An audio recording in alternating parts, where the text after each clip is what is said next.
Hi అండి, అందరికీ welcome back to our channel Andhra kitchen Nirmal అండి. రవ్వ లడ్లు చూడండి ఎంత బాగా వచ్చినాయో. డ్రై ఫ్రూట్స్తో ఒక స్పూన్ నెయ్యి వేసుకుని డ్రై ఫ్రూట్స్ వేయించుకోవాలండి.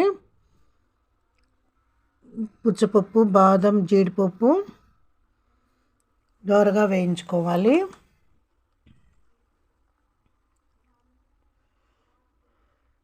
రెండు 200 గ్రాముల నెయ్యి వేసుకొని బొంబాయి రవ్వ వేయించుకోవాలి.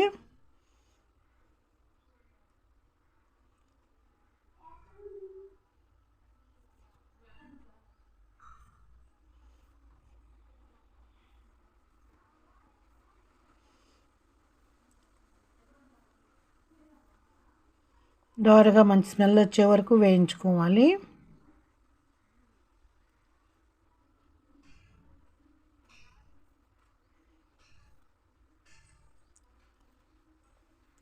వేరొక ప్లేట్లోకి ట్రాన్స్ఫర్ చేసుకుని పంచదార వేసుకోవాలి.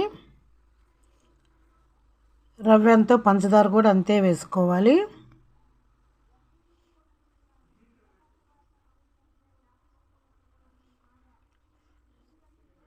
ఒక సోలా, ఒక రెండో సాల్ట్ సగానికి వేసుకున్నాను. ఎండు కొబ్బరి, విలాచీలు ఒక చిప్పండి ఎండు కొబ్బరి మిక్సీ పట్టుకున్న తర్వాత ఈ బాదం పప్పులు కూడా వేసుకుని మిక్సీ పట్టుకున్నాను. తీగపాకం వచ్చిన తర్వాత ఇప్పుడు ఈ డ్రై ఫ్రూట్స్, కొబ్బరి, బాదం, విలాచి, ఈ రవ్వ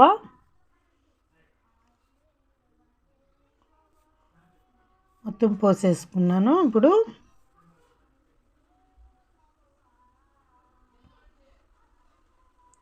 కలుపుకొని ఆరిన తర్వాత ఉండలు చుట్టేసుకోవటమేనండి.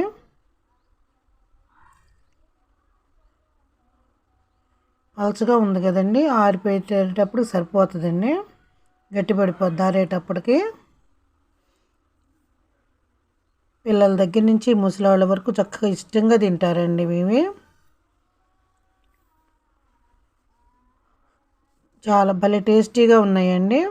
నెయ్యి, డ్రై ఫ్రూట్స్ వేసాం కదండి, చాలా బాగున్నాయి. వీడియో నచ్చితే ఒక లైక్ ఇవ్వండి ఫ్రెండ్స్. సబ్స్క్రైబ్ చేసుకుంటే నేను పెట్టే ప్రతి ఒక్క వీడియో కూడా మీకు నోటిఫికేషన్ వస్తుంది.